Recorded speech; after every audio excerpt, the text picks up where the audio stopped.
días, este es tu espacio Mario Med, tu médico en casa. Este es un espacio donde se habla todos los sábados a las 9 de la mañana sobre lo que es un poquito de salud pública.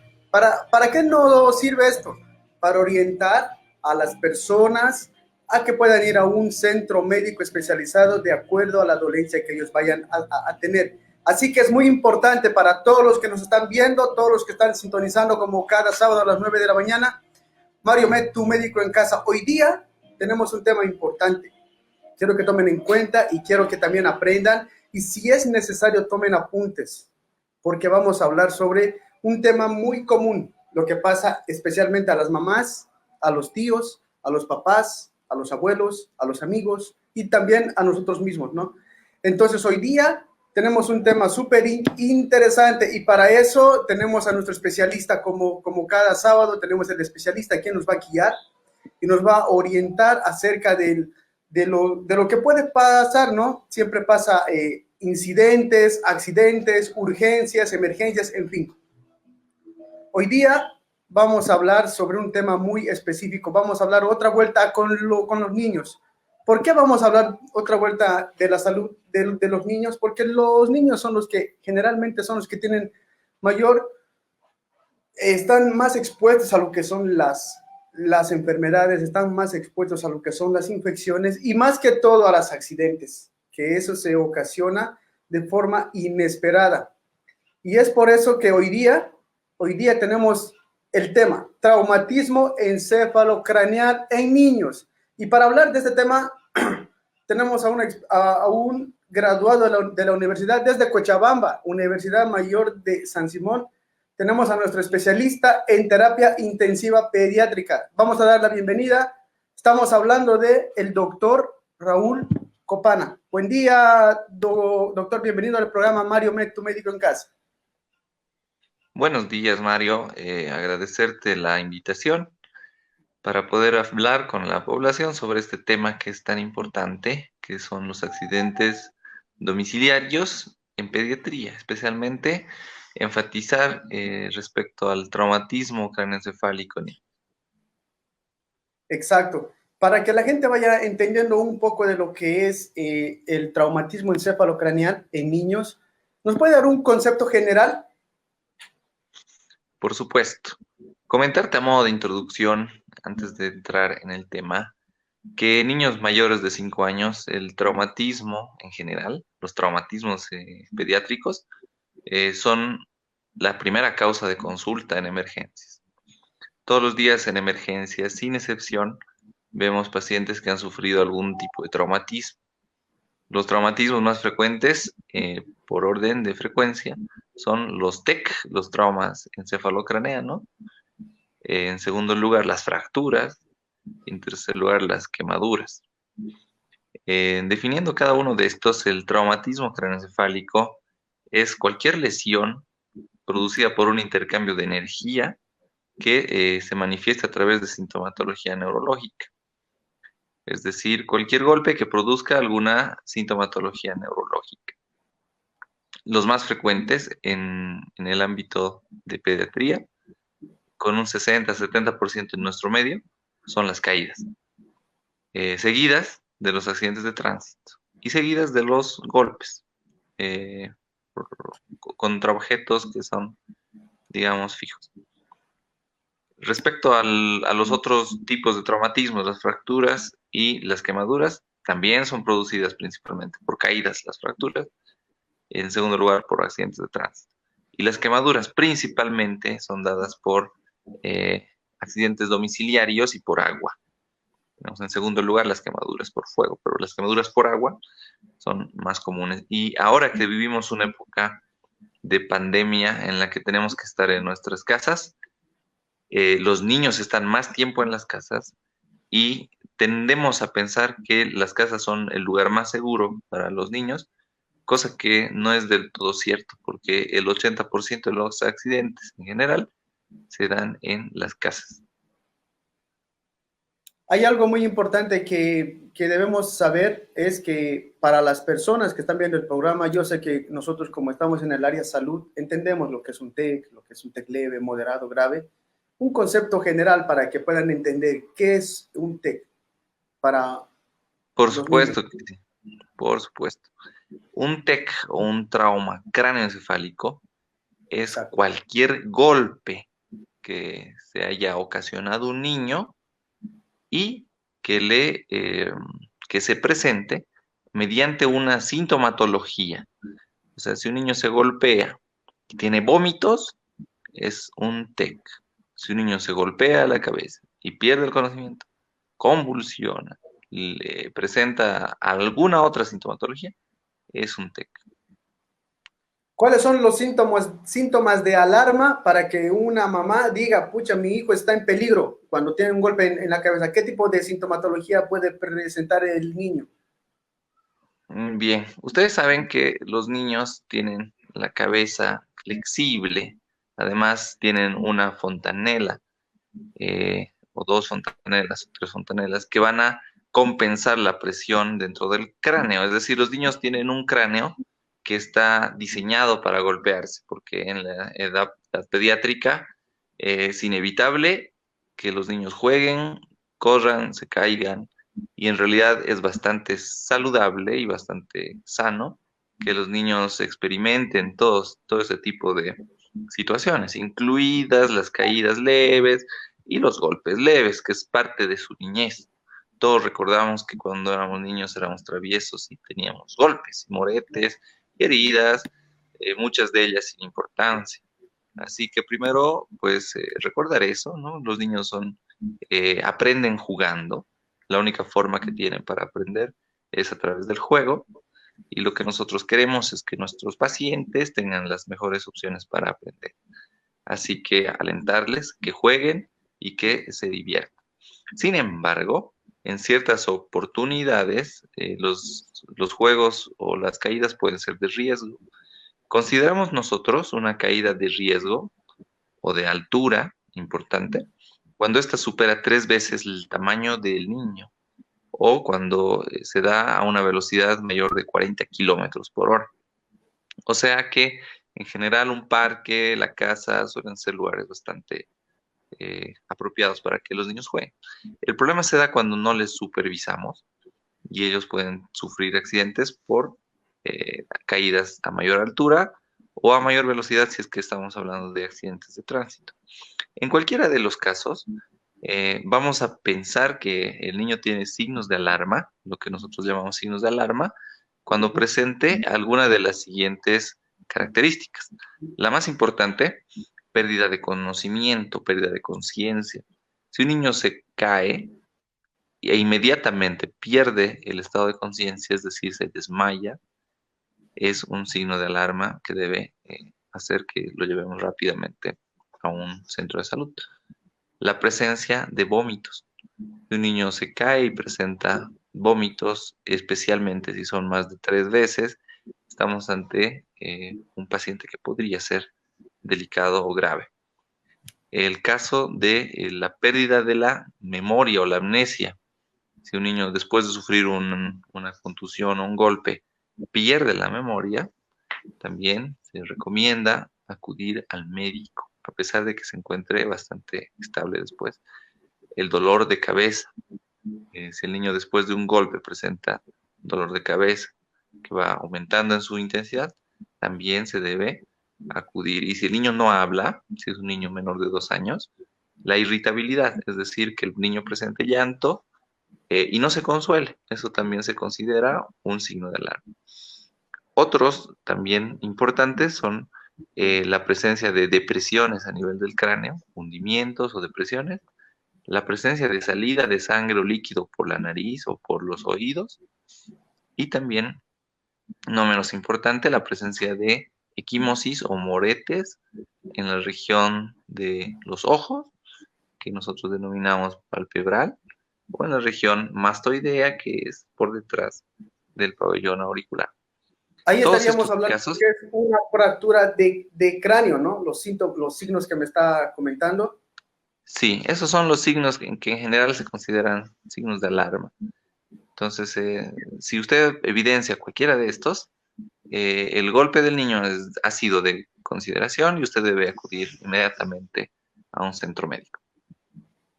Perfecto. ¿Cómo podrían diferenciar entonces si tienen una fractura de cráneo o solamente tienen un TEC leve?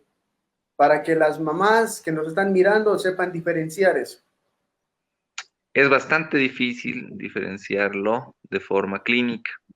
Se recomienda llevarlo al centro de médico o centro de salud más cercano para que un médico entrenado pueda revisar al niño.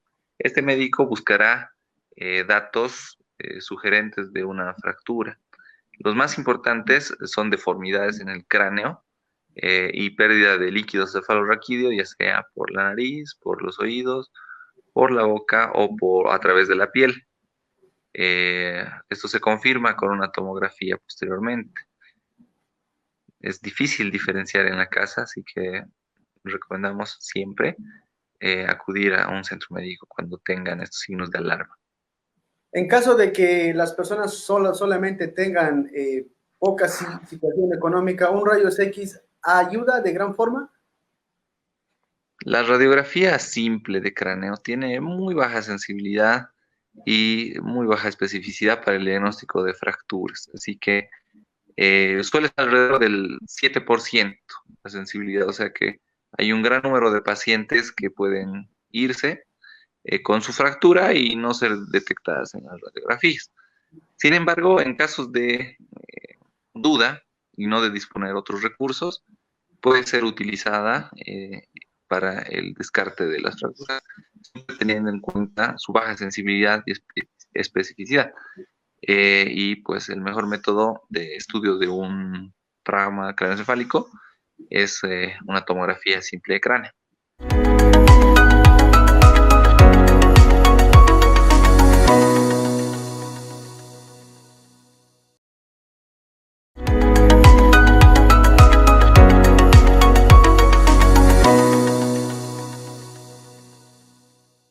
Acerca de lo que es lo más común que se ve más que todo en las unidades educativas, lo que son los colegios.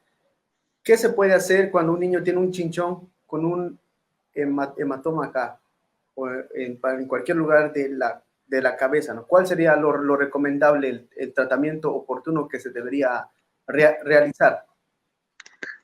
Bien, en caso de que el niño presente un chinchón, como mencionas, o un hematoma subgaleal, que es la aparición de una masa posterior a un golpe, todos hemos tenido uno, así que sabemos muy bien cómo son. Se recomienda primero evaluar, o sea, en todos los casos hay que llevarlo al médico, evaluar si este chinchón o este hematoma está ocasionando anemia, por ejemplo. Puede ser el caso de que el niño tenga un chinchón que contenga demasiada sangre y el niño presente un estado de anemia. O si este chinchón compromete el estado hemodinámico, es decir, que secuestre demasiada sangre y el paciente pueda tener un estado de hipovolemia. Esos dos casos sugerirían una coagulopatía, es decir, un trastorno de la coagulación, pero no está de más descartarlo. Es decir, un chinchón en la mayoría de los casos es algo muy simple y sin riesgos. Pero antes de pensar en eso, que no pasa nada, tenemos que descartar que le produzca anemia y que le produzca un estado hemodinámico alterado. Se dan, es decir, en nuestro medio, las hemofilias que conocemos, nuestros pacientes con hemofilia, muchos han debutado con un chinchón que le producía un estado de anemia. Entonces, siempre tomar en cuenta esto. En caso de que no le produzca un estado de anemia o un compromiso hemodinámico, lo que tenemos que hacer es medidas sintomáticas. El chinchón se va a reabsorber, el hematoma subaleal se va a reabsorber solo, ya que el cuero cabelludo es un tejido muy bien vascularizado y raras veces se infecta. Y también la curación de las lesiones en ese sitio es bastante rápida. Para mejorar la sintomatología, vamos a dar al paciente analgésicos. Dependiendo de los factores de riesgo, podemos utilizar desde el paracetamol hasta una INE, dependiendo de la paciente. No hay una receta para todos, o sea, cada uno debe ser tratado de forma individual, de acuerdo a su farmacocinética y a sus características propias. Después de darle analgésicos, vamos a utilizar medios físicos para poder favorecer la reabsorción del coágulo de sangre. Estos principalmente están dados por compresas frías. Las compresas frías tienen el efecto de producir una vasoconstricción, es decir, hacer que los vasos sanguíneos de la zona se contraigan. Al contraerse van a perder menos sangre al hematoma y va a ser más fácil su reabsorción. Estos paños o compresas deben ser de duración entre 10 y 15 minutos y tener periodos de descanso entre 30 minutos o más. Si es que presentara alguna otra eh, sintomatología, pues nuevamente acudir al médico. Cosas que no se deben hacer en caso de tener hematomas. Intentar drenarlos. El introducir una aguja y tratar de sacar el contenido no se recomienda y muchas veces se puede complicar el cuadro. Obviamente, todas estas cosas las hemos visto en Cochabamba y es por eso que hacemos las recomendaciones. Hay personas que sugieren el drenaje, pero no es correcto.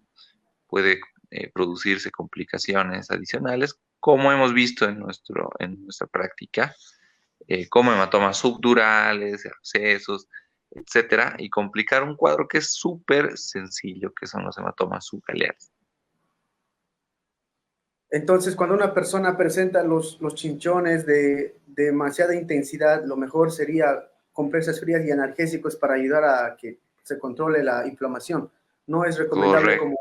como algunas personas, yo escuché también por ahí, que tienen algo acá por algún golpe, entonces agarran un poco se cortan y quieren sacar lo que se formó ahí, lo que es el coágulo, ¿no? No es recomendable porque puede llegar a una infección bacteriana, ¿cierto? Correcto, y no solo personas, también médicos. Entonces, a los colegas que están escuchando este streaming, pues recomendarles no drenar los hematomas subgaleales. Pues estos son benignos en la mayoría de los casos y no van a requerir nada más que tiempo para reabsorberse y algún analgésico en caso de que les duela mucho. Con respecto a los analgésicos, ¿qué dosis y por cuánto tiempo debería tomar un niño? Que es lo que la mayoría de las personas tiene un poquito de dificultad, ¿no? Porque el niño es un poco más complicado en ese tema. ¿Qué nos recomienda? En cuanto a los analgésicos, no se puede hacer una recomendación universal. Desde el punto de vista farmacológico, cada persona responde de forma diferente.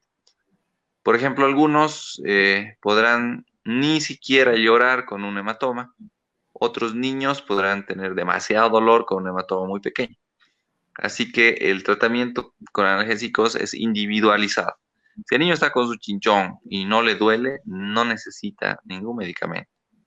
Si está con una escala de dolor en la cual se nota que el niño requiere algún medicamento analgésico, se recomienda iniciar con el más simple y el que tiene menos efectos adversos, que es el paracetamol. El paracetamol es seguro, se puede utilizar en dosis entre 10 y 15 miligramos por kilo. La dosis de tóxica es 10 veces más alta, así que es bastante seguro, incluso es de prescripción libre, o sea, uno puede ir y comprarlo de la farmacia en vista de su seguridad farmacológica. Y el efecto es principalmente analgésico, es decir, que va a producir un alivio en cuanto a la sintomatología del dolor. En caso de que no sea suficiente el paracetamol y el niño tenga más de 6 meses y no tenga un estado de deshidratación, ni una cardiopatía, ni alguna alteración de la coagulación, ni problemas gastrointestinales, se puede utilizar AINES. Los AINES, principalmente representados por el ibuprofeno, tienen un efecto, además de analgésico, antiinflamatorio. O sea que aparte de calmar la sensación de dolor producida por las prostaglandinas en las terminaciones nerviosas libres, van a producir una disminución de la inflamación, porque en una zona en la que ha habido un golpe, ha habido destrucción de las células y liberación de partículas que se llaman dumps o que simulan un daño, y estas activan una inflamación local, con lo que los antiinflamatorios pueden ser buenos. Pero en estos pacientes, es decir, muy específicos, el ibuprofeno es seguro por vía oral en estos pacientes que hemos mencionado y la dosis se puede dar entre 10 miligramos por kilo, tomando en cuenta el estado del paciente, como habíamos mencionado anteriormente, y su sensibilidad también al dolor. El tiempo que se recomienda es en relación a la clínica, ¿no? Si el paciente tiene mucho dolor, él se puede prolongar la terapia, teniendo obviamente los cuidados de no descuidar el estado de hidratación del paciente, ya que los AINES en una proporción muy pequeña producen falla renal crónica o enfermedad renal crónica en los niños. Entonces, estamos hablando de la farmacología, lo que son los comprimidos, ¿no? ¿Y en qué momento se da lo que son Jarabes. lo que son jarabes, gotas? Eso va a ir también en función del paciente, ¿no? Un niño que, fíjense la variabilidad de pesos que hay en pediatría. Un recién nacido que pesa 3 kilos, ¿no? Podría sufrir un golpe con una lesión y requeriría aproximadamente 30 miligramos de paracetamol. Entonces, en gotas, porque su peso es bastante pequeño. Un niño más grande, hace 10 años, que pese 30 kilos, este requeriría ya comprimidos por su peso. No estaríamos hablando de una dosis de 450, 500 miligramos. Un niño de un año que pesa 10 kilos requiere una dosis de 150, entonces estaríamos hablando de una suspensión o un jarabe. Va a depender mucho la vía de administración también de cada paciente, ¿no? Gotas, niños lactantes, jarabes en niños infantes y pues comprimidos en adolescentes o niños ya más grandes. ¿Es recomendable que las mamás puedan sacar la dosis pediátrica sabiendo lo que son los componentes que tiene cada presentación de la medicación? Pues no, no es conveniente, ya que la mayor parte de los fármacos tienen dosis terapéuticas con ventanas muy cortitas y es fácil pasarse a la intoxicación. Entonces, es mucho mejor que un profesional eh, que sepa de la dosificación prescriba los medicamentos, en niños especialmente, porque un niño se puede intoxicar fácilmente con una dosis mayor a la necesaria. Estábamos hablando sobre los TEC leves, de que se podría controlar de una forma de prevención con compresas frías y analgésicos. Ahora hablaremos un poquito más de lo que son los TEC moderados? ¿Cómo tendríamos que actuar frente a un TEC moderado? Bien, esta es una de las situaciones en las que no quisiéramos tener que estar, sin embargo sucede y sucede muy seguido. El año 2019 hemos realizado un estudio en el Hospital del Niño de Cochabamba y hemos identificado una incidencia muy importante de TEC. Estamos hablando alrededor de 300 casos al año, lo que nos daría casi un paciente tequeado que se interna cada día, tomando en cuenta que el año tiene 360 días.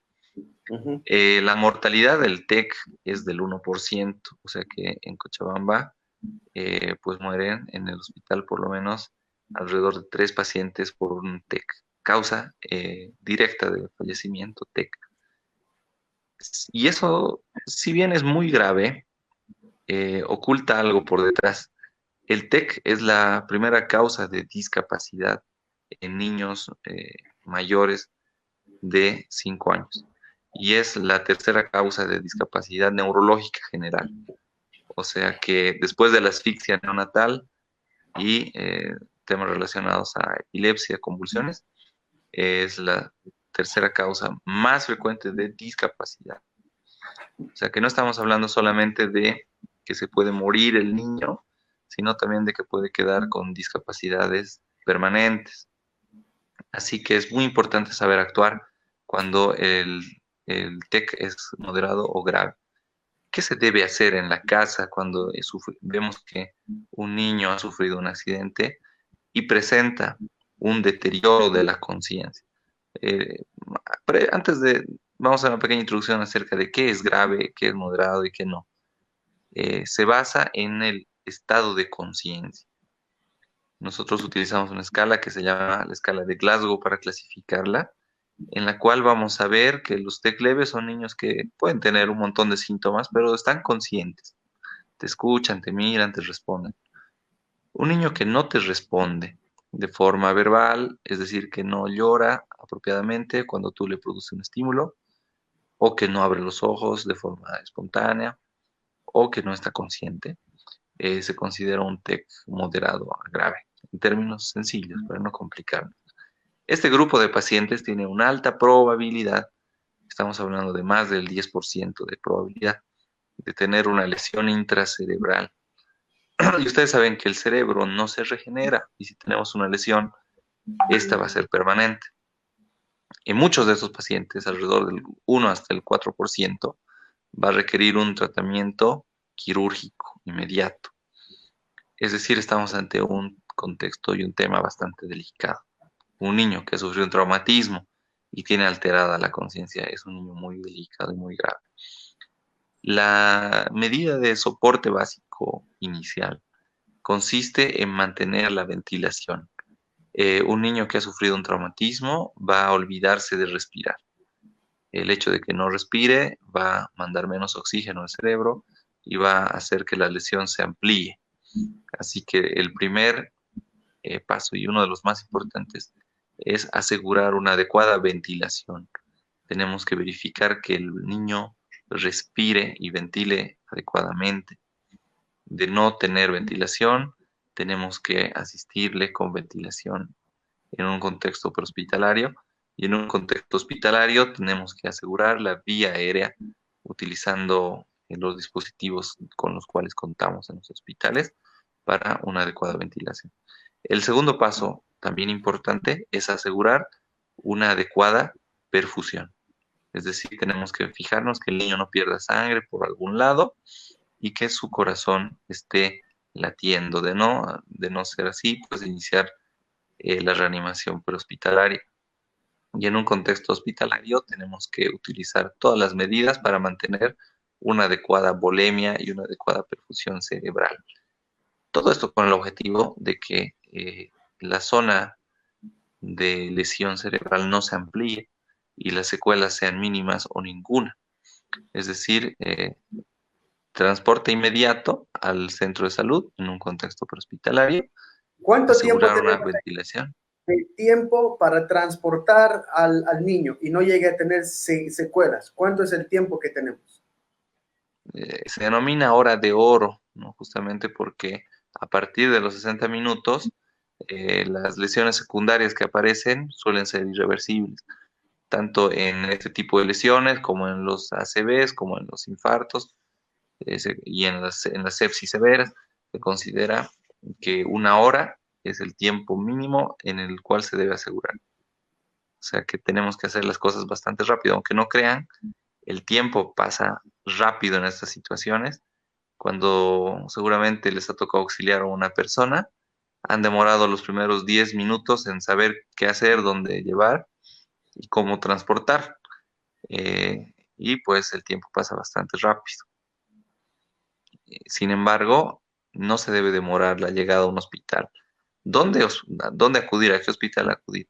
Al más cercano. Si vives en Villa Tunari, pues de seguro cuando llegues a Cochabamba va a ser muy tarde. Tendrás que ir directamente al centro de salud de Villa Tunari, donde te van a dar las medidas iniciales. Lo mismo si vives en una región alejada del cercado. Tendrás que ir al centro más próximo para que ellos te estabilicen y puedan tener una mayor chance de sobrevivir a este evento.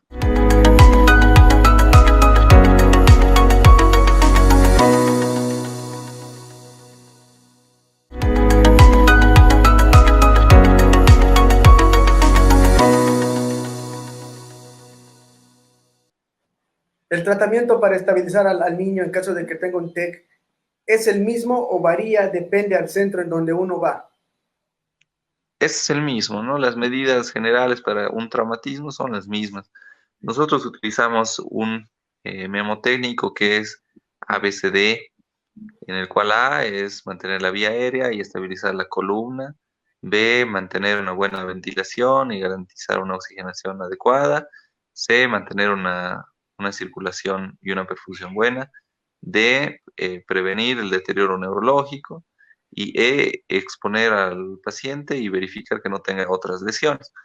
Una vez que se ha hecho todo esto, que por lo general en un centro se demora 10 hasta 20 minutos, se puede hacer una buena referencia del paciente. Y si estamos en un contexto prehospitalario, tratar de entender de que lo más importante es ABC, que el paciente tenga una vía permeable, que pueda meter y sacar aire, B, que pueda introducir adecuadamente la ventilación, y C, que tenga circulación adecuada.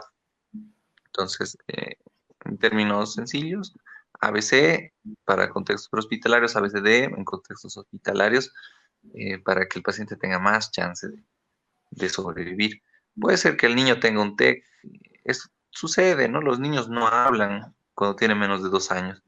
Entonces tú ves al paciente con una herida en la cabeza, el paciente está medio aletargado y te pones a pensar de que todo el problema está en la cabeza y no te diste cuenta, por ejemplo, que el niño puede tener un trauma torácico o alguna otra lesión escondida. Entonces siempre es importante ser sistemáticos para evitar no darse cuenta de estas cosas. Hay algo muy importante que quisiera que nos aclare, doctor. ¿Qué pasa si un niño sufrió un golpe de cabeza podría decirse por una fractura de cráneo? Y cuando llegan a auxiliarlo, ven las pupilas y están isocóricas. ¿Qué se podría pensar ahí? Bueno, las pupilas nos reflejan a nosotros un probable efecto de masa.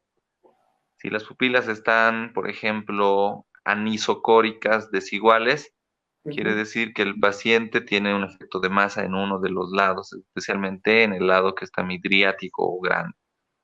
Efecto de masa quiere decir que el cerebro está comprimiendo contra el tentorio los nervios, y esto sugiere un edema, una hemorragia, un hematoma o algún otro fenómeno que está produciendo un efecto de masa.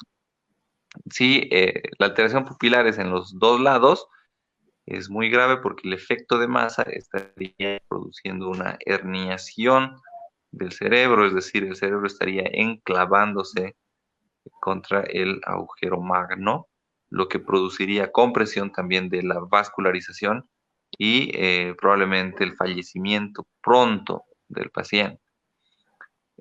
Nos sugieren a nosotros ese dato, ¿no? Clínico de un evento que está pasando dentro del cerebro del paciente. Por supuesto que si hay una alteración en pupilar, y esta no se debe a un efecto local como una fractura base de cráneo o techo de órbita o una lesión ocular, si esta alteración pupilar digamos, está producida por un efecto de masa, es muy, pero muy grave, y estamos ante una inminente situación de complicaciones. Los pacientes están complicándose en nuestras narices. En términos coloquiales, nosotros utilizamos la palabra enclavarse. Esos pacientes están enclavando y es muy grave. Es muy importante. Y para cerrar lo que son las pupilas, ¿qué pasa si están las pupilas dilatadas, no? Sí, claro, lo que te decía, ¿no? Si la respuesta pupilar es bilateral, o sea, midriasis bilateral, el paciente está herniándose y pronto le dejará de llegar sangre al cerebro y morirá. Entonces tenemos que tomar medidas urgentes. Ahora, las pupilas midriáticas también sugieren un dato de muerte cerebral. O sea que si el paciente está con las pupilas midriáticas, no tiene ningún reflejo de pares craneales, tiene una prueba de apnea positiva, estamos ante un paciente con muerte cerebral. Si es que, ¿no? Además de esto, cumple los demás criterios. Entonces, ¿qué se podría pensar de las millosis, de las que están muy pequeñitas, no? Sí, todas las alteraciones pupilares nos reflejan una lesión ya más grave, ¿no? O sea, estamos hablando de lesiones en el puente cerebral, si es miosis, lesiones en el tronco, si estamos hablando de midriasis o anisocoria, o lesiones en el tallo, si estamos hablando de unas pupilas reactivas. De hecho, estas estructuras que se denominan tronco encefálico en su conjunto son estructuras importantes para la vida. Así que si hay lesión en estas estructuras, el paciente ve su vida comprometida, ¿no? O sea, cualquier alteración pupilar sugiere una lesión muy severa y de consideración. Aquí tenemos un poquito de las pupilas. ¿Podría explicar para que las personas entiendan? No sé si se podría ver un poco más grande. Ahí, A ver, ahí vamos a ver. para que las personas vayan diferenciando, porque a veces nosotros entendemos, pero para que ellos vayan entendiendo lo que estaba explicando hace un momento. Perfecto. Cuando hay alteración del estado de conciencia, esta puede ser muy profunda y considerarse estado de coma. En un estado de coma hay una alteración en la conciencia, el paciente no responde y hay una alteración del contenido, el paciente no está presente en el momento, es decir, no tiene funciones de contenido. En este caso, no tenemos más datos que un examen físico exhaustivo. En el examen físico exhaustivo, dos aspectos son importantes. Ver la postura del paciente, es decir, si el paciente está en una postura de descerebración, de decorticación, o una postura asimétrica, o una postura normal. Hablando de una posición de decorticación, el daño es arriba a nivel cortical. Si el paciente tiene una flexión, un problema de descerebración, la lesión está baja y es más grave. Y si el paciente está flácido, pues es una lesión más importante. Otro aspecto que nos queda para evaluar son las pupilas. Las pupilas también nos van a reflejar dónde se encuentra la lesión. Normalmente las pupilas eh, responden a un estímulo luminoso, contrayéndose de forma simétrica y al mismo tiempo. Esto se denomina isocoria, cuando una pupila se contrae a estímulo de la luz y se encuentra con un diámetro similar, entre 2 hasta 3 milímetros, tomando en cuenta que hay variaciones normales que se puede evidenciar de 1 milímetro. O sea, en algunos pacientes normales, una pupila puede ser 1 milímetro más grande y no quiere decir que esté anisocórico, pero lo normal es que sean iguales, lo esperado es que sean iguales y que respondan a la luz. Cuando tú ves las pupilas y estas están como un puntito y responden muy poco a la luz, estamos hablando de una lesión a nivel del puente, a nivel de estructuras más profundas del cerebro. Generalmente estas se dan por intoxicaciones, las más frecuentes opioides, también algunas como por ejemplo los insecticidas, carbamatos y organofosforados. Estos pacientes tienen una lesión ya a nivel cerebral, obviamente puede ser reversible o no. Las midriasis, que son las pupilas que son dilatadas, sugieren una lesión más importante a nivel del tronco encefálico, mesencéfalo y bilateral. Esta se puede dar en pacientes en las que hemos sufrido una hipoxia prolongada y tenemos una lesión ya estructural. También en intoxicaciones por ejemplo, drogas como cocaína, anfetaminas o atropina o atropínicos naturales como anticolinérgicos, que es muy frecuente en pediatría. Y si las pupilas son distintas en sus diámetros, estamos hablando de una anisocoria, ahí se ve claramente una pupila dilatada y la otra no, lo que nos sugiere una lesión a nivel del hemisferio dilatado. Hay ahí un efecto de masa que está produciendo esta alteración y probablemente el paciente tenga alguna lesión estructural. Esto es muy útil en pacientes comatosos en los que no tenemos muchas alternativas clínicas, ¿no? Y nos queda solamente revisarles exhaustivamente los reflejos, las pupilas, la postura, todo en el estudio de un estado de coma. Perfecto. Ahora para que más o menos las personas entiendan, igual Esto de acá, lo que estábamos hablando, la escala coma de Glasgow. La escala de Glasgow es una escala de coma. Nos permite clasificar el coma dependiendo de tres variables: la respuesta ocular, verbal y motora. Se califica siempre la mejor respuesta. El puntaje más alto sugiere un mejor estado neurológico y un puntaje más bajo un peor. Cualquier alteración en esta escala sugiere una lesión neurológica. En la respuesta ocular tenemos tres posibilidades. La primera, de que el paciente esté con los ojos abiertos. La segunda, de que esté con los ojos cerrados, pero los logra abrir cuando le hablas. La tercera, que está con los ojos cerrados, pero los abre cuando le produces dolor. Y el peor escenario, que no abre los ojos ni aunque le produzcas dolor en una región inervada por un par craneal. En cuanto a la respuesta verbal, varía mucho, ¿no? No es la misma que el adulto porque los niños no hablan, pero en niños que ya hablan, mayores de 2 años, sería la misma. Si el niño habla bastante bien, tú le dices, ¿cómo te llamas, papito? Y te dice, me llamo Raúl. Es un paciente con una respuesta verbal de 5. Si el paciente no habla y cuando tú logras que te responda, el niño logra decir palabras, pero estas palabras no tienen contexto. Por ejemplo, si tú le dices, hola papito, ¿cómo te llamas?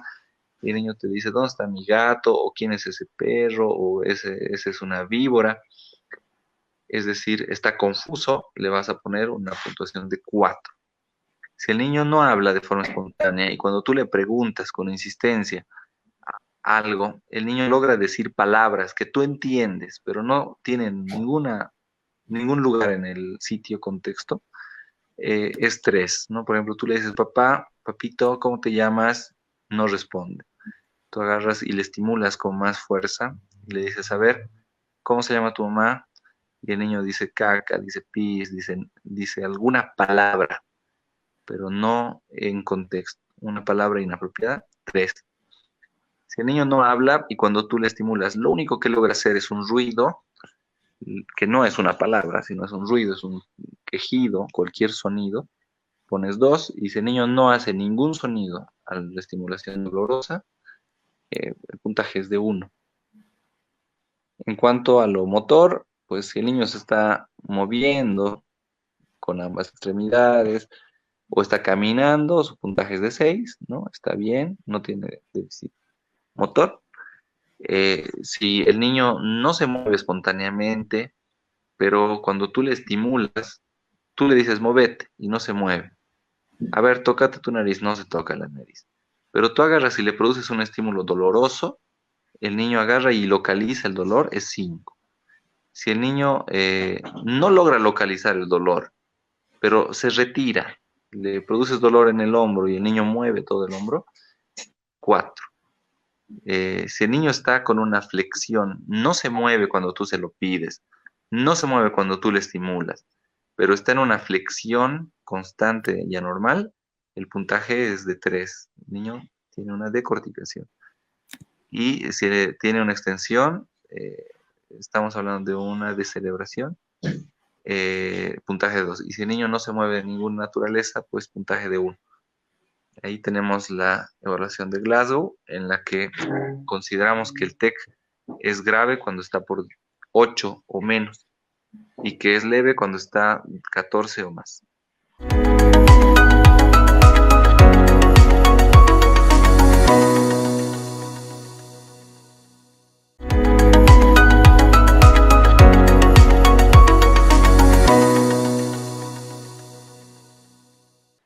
Entonces, es muy importante lo que el doctor nos está hablando sobre lo que es trauma. Quiero que me explique ahora y vamos a lo más profundo sobre lo que es un traumatismo grave. ¿Cómo podemos hacer? Bueno, el traumatismo grave es un tema aparte porque requiere un manejo específico. Sin embargo, las medidas generales de un traumatismo grave son las mismas de cualquier otro. ABCDE, lo habíamos mencionado en un memo técnico. dentro de los cuales D corresponde a evaluar y prevenir el mayor deterioro neurológico. El tema de trauma craneoencefálico grave en sí es de mayor complejidad. Se clasifica por medidas de generales, de primer nivel, de segundo nivel y de tercer nivel.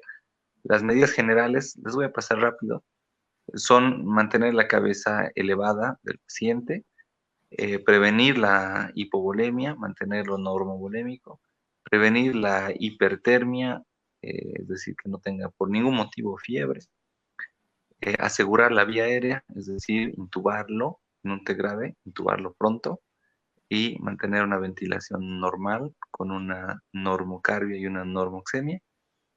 El uso de analgésicos para que no haga valsalva y aumente su presión intracraneal. El uso profiláctico de anticonvulsivantes cuando hay convulsiones o hay lesiones en zonas elocuentes. El uso también de fármacos como por ejemplo el miazolam, que van a disminuir el metabolismo cerebral, fentanil, analgésicos, la ventilación con una hiperventilación entre leve y moderada, con una PSO2 entre 30 y 35.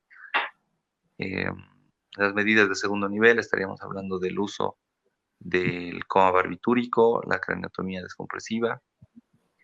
Vamos escalando en ese orden, ¿no? Desde medidas generales, primer nivel y segundo nivel. Eso Perfecto. sería una Para explicación finalizar, más cortita. muy bien, perfecto. Para finalizar, tenemos dos últimas preguntas. Uno, ¿qué podemos hacer en hundimiento de cráneo? Y el otro, cuando tenemos una hemorragia de cráneo externa con una hemorragia Con un extensa, scalp. ¿qué es lo que se puede hacer? Esas dos cositas más, por favor. Claro que sí. Bueno, en caso de tener una fractura con hundimiento, el tratamiento es exactamente el mismo. La fractura con hundimiento se considera una emergencia quirúrgica si el hundimiento es mayor de 0,5 centímetros y va a requerir su reparación o su plastía pronta. Pero en un contexto prehospitalario o hospitalario no quirúrgico, el manejo es el mismo, o sea, no se va a hacer nada más. La plastía se la va a realizar en quirófano con el paciente ya ingresado en un hospital complejo. En caso del scalp se denominan todas las lesiones que afectan el cuero cabelludo, desde la piel, incluido el periósteo. Perfecto. Quedamos muy agradecidos con la información valiosa que nos dio y la explicación excelente que recibimos lo que son la escala coma de Glasgow, las pupilas y cómo tratar, cómo reconocer un TEC leve, moderado y grave. Cada escala tiene su complejidad, no estamos hablando que es algo sencillo. ¿Dónde le podemos encontrar, doctor, las personas que quieren ir a su consultorio, en dónde está trabajando, cómo le pueden encontrar las redes sociales y quiero que le dé algún consejo a las personas que tienen niños pequeños para que no tengan este tipo de problemas con los niños? Bien, bueno, la recomendación, el consejo para las mamás y papás que están viendo es que la casa es el lugar donde ocurren la mayor parte de los accidentes en pediatría.